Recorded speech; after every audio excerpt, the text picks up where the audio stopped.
Welcome to సనాతన ధర్మం channel. ఈ వీడియోలో మనిషి నిజమైన స్వాతంత్ర్యం పొందాలంటే ఏమి చేయాలో తెలుసుకుందామా? మనిషికి స్వేచ్ఛ లేకపోతే ఎలా అభివృద్ధి సాధ్యం కాదో, అలాగే సమాజం కూడా స్వాతంత్ర్యం లేకుండా పురోగతి సాధించలేదు. మన దేశానికి స్వాతంత్ర్యం వచ్చాక అన్ని రంగాల్లోనూ అభివృద్ధి చెందుతూ ముందుకు సాగడం మనమంతా చూస్తున్నాం. విదేశీయులు బంధాల నుండి ముక్తులు కావటంతోనే మన లక్ష్యాన్ని చేరుకున్నామా? మనం నిజంగా స్వతంత్రులమేనా? ఒక్క చిన్న మాట ప్రభావంతోనే క్రోధానికి, ఆవేశానికి గురై పరుల ప్రాణాలను తీయటానికి కూడా వెనకాడని మనిషి ఎంతవరకు స్వతంత్రుడు? తోటివాడి ఉన్నతిని సహించలేక అసూయ ద్వేషాలకు బానిసయ్యే మనిషి ఎంతవరకు స్వతంత్రుడు? స్వార్థ ప్రయోజనాలను సాధించటం కోసం ఎంత నీచమైన స్థితికైనా దిగజారటానికి సిద్ధమయ్యే మనిషి ఎంతవరకు స్వతంత్రుడు? మనం శత్రువులను ఎదుర్కొని దేశానికి స్వాతంత్ర్యం తీసుకురావడం గొప్ప విషయమే. మనలో అయితే దాగి ఉన్న అహంకారం, క్రోధం, అసూయ, ద్వేషం, స్వార్థం లాంటి శత్రువులను జయించి మనమంతా స్వతంత్రులం కావాలి. అప్పుడే మన జీవిత లక్ష్యమైన సంపూర్ణ స్వాతంత్రాన్ని, స్వేచ్ఛను పొందగలం.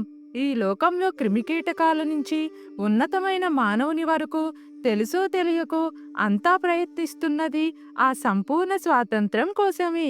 మనం ఎంత నిస్వార్థపరులైతే అంత త్వరగా లక్ష్యాన్ని చేరుకోగలం. మన లక్ష్యాన్ని చేరుకోవటానికి అంతులేని ఓర్పు, సహనం కలిగి ఉండాలి. అందుకు ఉదాహరణగా ఒక కథ తెలుసుకుంటే సరిపోతుంది. ఒకరోజు నారద మహర్షి ఒక అడవి ద్వారా వెళుతుండగా ఒక వ్యక్తి తారసపడ్డాడు. శరీరమంతా పుట్టలతో కప్పబడి ధ్యానమగ్నుడైన ఆ సాధకుడు నారదునితో, మీరు ఎక్కడికి వెళుతున్నారు అని అడిగాడు.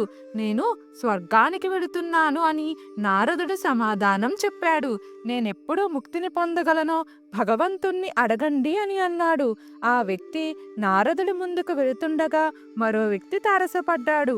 అతను పాడుతూ గెంతులు వేస్తూ, ఓ నారద, మీరు ఎటువైపు వెళుతున్నారు అని అడిగాడు. నారదుడు మొదట వ్యక్తికి చెప్పిన సమాధానమే చెప్పాడు. నేనెప్పుడు ముక్తిని పొందుతానో భగవంతుణ్ణి అడగండి అన్నాడు.